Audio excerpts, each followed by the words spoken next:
Hello guys and girls, स्वागत है आपका एक और न्यू वीडियो में। और आज ब्लडी मून चैनल पर आप देखोगे 2023 में रिलीज हुई हॉरर फैंटेसी मूवी जिसका नाम है डार्क हार्वेस्ट। मूवी का कॉन्सेप्ट सुनने में काफी सिंपल लगता है लेकिन है नहीं। ब्रेकडाउन देखकर आप समझ जाओगे। ये मूवी सेम नेम की नॉवल पे बेस्ड है और उसके साथ हम इसके राइटर डायरेक्टर के बारे में भी बात करेंगे वीडियो के एंड में। इसमें भी काफी ज्यादा गोर और ब्रुटैलिटी है, तो लेट्स वॉच समथिंग डिस्गस्टिंग।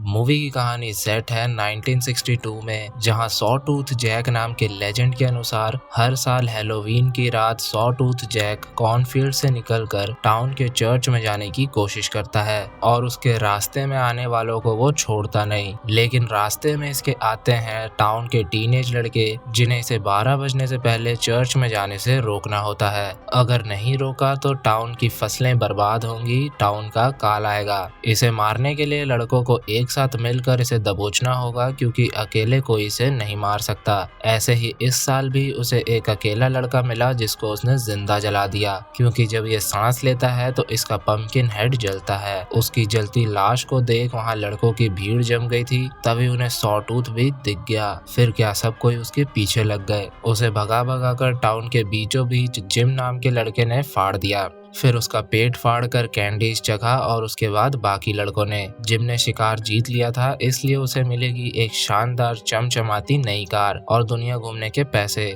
और उसके फैमिली को मिलेगी घर, गाड़ी और सारी सुविधाएं। ये सब इन्हें प्रोवाइड करा रहा है हार्वेस्टर्स गिल्ड। उसके फैमिली में है उसका डैड डैन, उसकी मॉम डोना और छोटा भाई रिची। अब जिम इस टाउन को छोड़ कार लेकर यहाँ से जा रहा है और रिची उसे कह रहा है कि मुझे भी साथ ले चलो, लेकिन ऐसा करना रूल्स के खिलाफ है। जिसने रन यानी कि शिकार को जीता है वही बाहर जा सकता है। सबको गुड बाय कहकर अपनी गड्डी लेकर वो चला गया और पीछे रिची उसे देखता रह गया। अब कहानी आती है 1 साल आगे, हैलोवीन से 5 दिन पहले, और रिची का शाहिद कपूर से भयंकर ट्रांसफॉर्मेशन हो रखा है। बस फर्क ये है कि रिची का सिर्फ दिखावे वाला चेंज है। ये खुद को अब अपने भाई की तरह कूल और स्टड किड मानता है और अपने भाई के लेवल का सोचता है, जबकि अंदर से है ये वही पुराना रिची। खैर, स्कूल जाते हुए रिची की एक न्यू कमर लड़की से आंखें भिड़ गई। स्कूल पहुंचने के बाद सारे लड़कों को ऑफिसर रिक्स सब कुछ समझा रहा था। उन्हें हैलोवीन के 3 दिन पहले उनके रूम्स में बंद किया जाएगा, वो भी बिना खाने के, ताकि जब वो बाहर निकले तो सॉ टूथ को फाड़ कर खाने में भी ना कतराए। वो उन्हें वही सब बता रहा था जो मैंने आपको शुरू में ही बता दिया, फसल वगैरह नष्ट होने वाला सीन, कि जब एक बार उस सॉ टूथ को कोई नहीं मार पाया था तब उन्होंने 9 साल तक इस टाउन की बर्बादी देखी थी। शिकार में जाने का भी रूल है कि जो एक बार जीत चुका उसके फैमिली से दूसरा कोई शिकार नहीं कर सकता,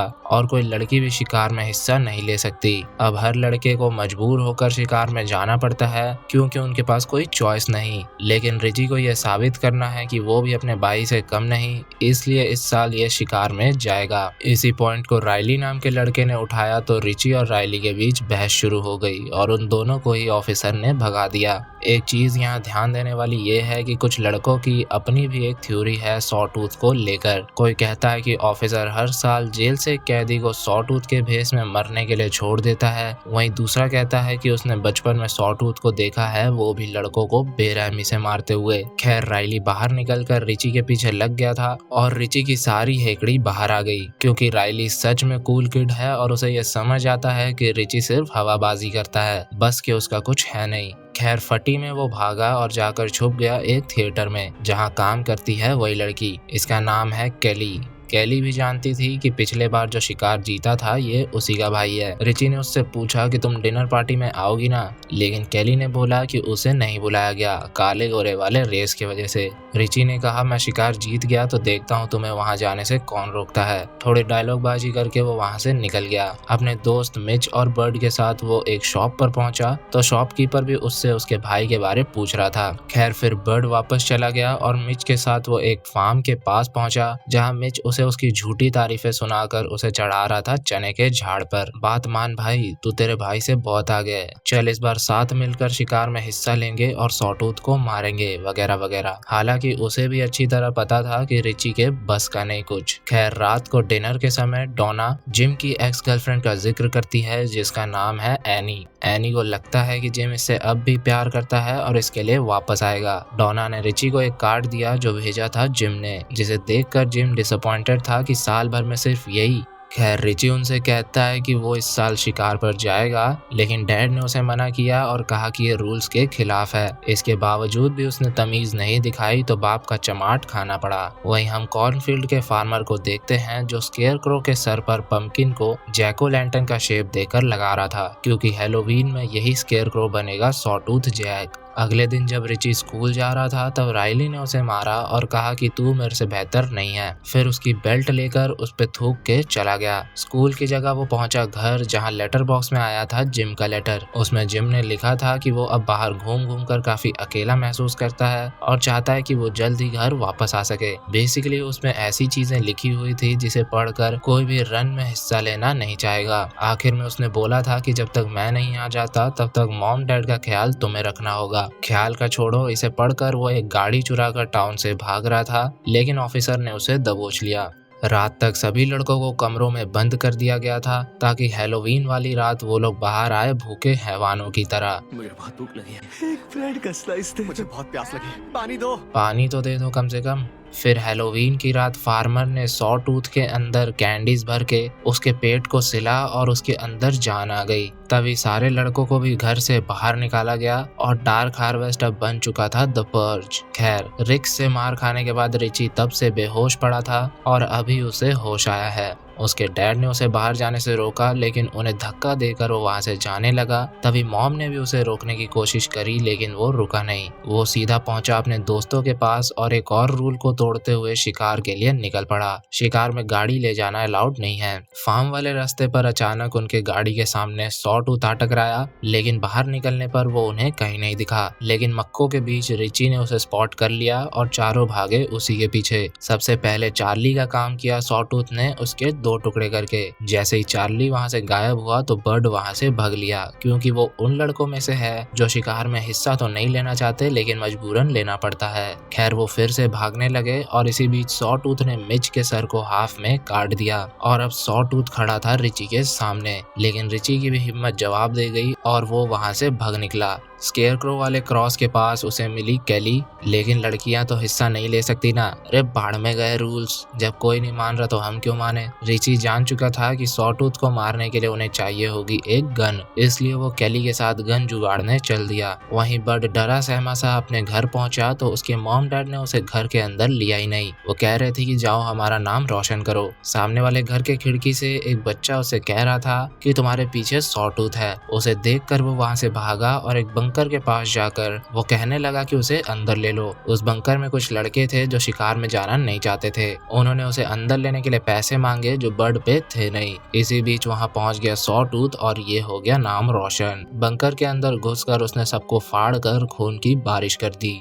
वहीं रिची कैली के साथ पहुंचा कहाँ, सीधा ऑफिसर रिक्स के घर। जब वो दोनों वहां पहुंचे तब डैन भी वहां आया था, लेकिन घर पर रिक्स नहीं था इसलिए वो चला गया और रिची का काम भी बन गया। उसके घर से एक गन लेकर वो लोग वहां से निकले और थोड़ी दूर में उन्हें रिक्स की कार भी दिख गई, क्योंकि वो घर घर रुक कर चेक कर रहा था कि लड़के शिकार पर गए या नहीं। इसी बीच रिची ने उसके कार को हॉट वायर किया और उसके सामने ही उसकी गाड़ी लेकर निकल गया। लड़के अब इतने हापसी हो चुके थे कि बेकरी वेकरी तोड़ फोड़ कर सब कुछ खाने लग रहे थे। एक शॉप के बाहर उसका ओनर शॉटगन लेकर पहरा दे रहा था, लेकिन इतने सारे लड़कों के सामने कब तक टिकेगा। एक दो को तो उसने संभाल लिया, लेकिन बाकियों ने उसे संभाल लिया। ये सब देखकर रिची और कैली वहां से जा रहे थे तब उन्हें रोक लिया राइली ने। लेकिन यहाँ पहली बार रिची ने बहादुरी दिखाई और राइली और उसके दोस्त को सुला दिया। कैली ने उन दोनों को बैट से एक एक शॉट दिया और रिची अपनी बेल्ट का बकल वापस छीना और दोनों वहां से चल दिए। कार में उनकी बातचीत के बीच कैली ने अपने पेरेंट्स को मेंशन किया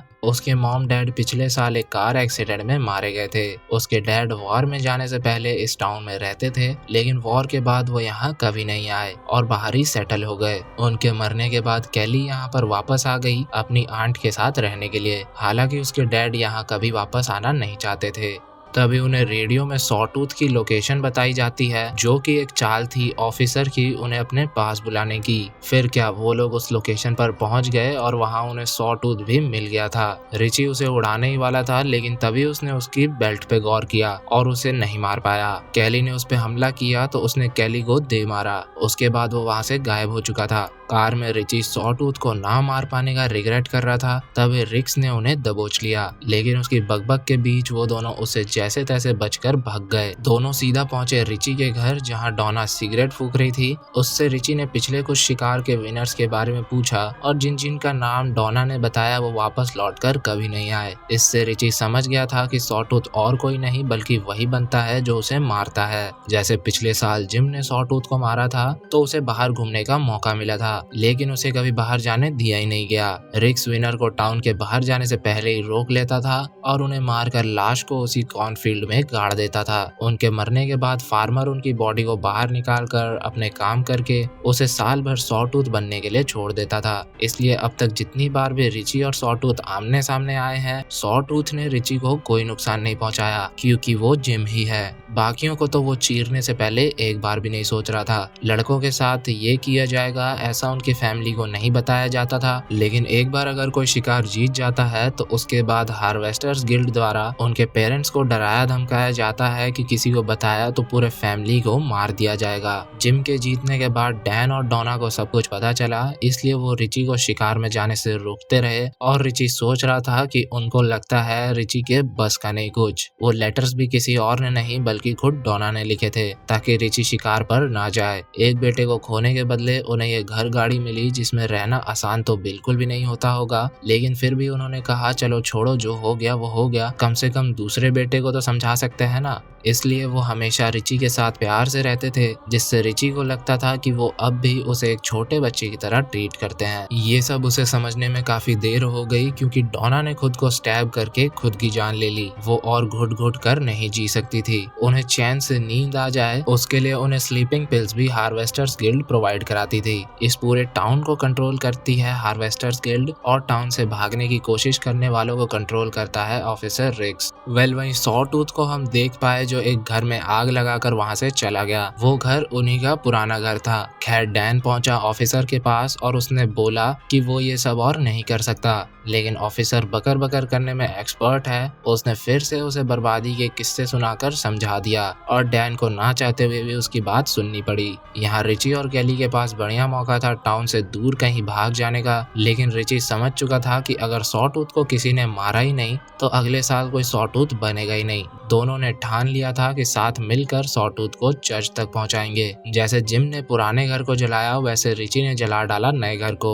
और फिर दोनों निकल पड़े चर्च की ओर। आग देखकर चर्च के बाहर बैठे सारे लोग वहीं चल दिए और ये दोनों पहुंचे चर्च। अंदर रिची को उसके डैड दिखे जो आए थे सॉटूथ को रोकने। रिची उन्हें बहुत कोस रहा था, लेकिन उन्होंने बताया कि वो तो बहुत खुश थे जब जिम ने शिकार जीता, लेकिन जब हार्वेस्टर्स गिल्ड ने उन्हें सच्चाई बताई और अपना मुंह बंद रखने को कहा तो उनकी दुनिया हिल चुकी थी। और भी वही सब बातें जो मैंने आपको पहले ही बता दी। डैन ने बोला कि सॉटूथ को मत बचाओ, उसे मरने दो किसी और के हाथों, ताकि हम सब बच पाए और सब एक साथ खुशी से रह सके। रिची ने उनसे बोला कि मॉम ने खुद की जान ले ली और ये सुनकर डैन पूरी तरह टूट चुका था। खैर सॉटूथ चर्च के बाहर पहुंच चुका था और रिची उसे अपने साथ चर्च के अंदर लेकर जा रहा था, लेकिन इतने में रायली जो ऑफिसर के साथ वहां पहुंच चुका था उसने सॉटूथ पे एक दो शॉट्स ले लिए, लेकिन रायली उसे मार पाता उससे पहले ही सॉटूथ ने रिची का हाथ पकड़कर उसे इंडिकेट किया कि उसे मार दो। रिची को ना चाहते हुए भी उसे मारना पड़ा और फिर इस साल का विनर बन गया रिची। और ये देखकर बचा खुचा डैन भी टूट गया। फिर डिनर पार्टी में रिची ने कैली से कहा अपना सामान बांधो क्योंकि हम यहाँ से निकलने वाले हैं। उसने कैली को एक एड्रेस पर उसका इंतजार करने को कहा।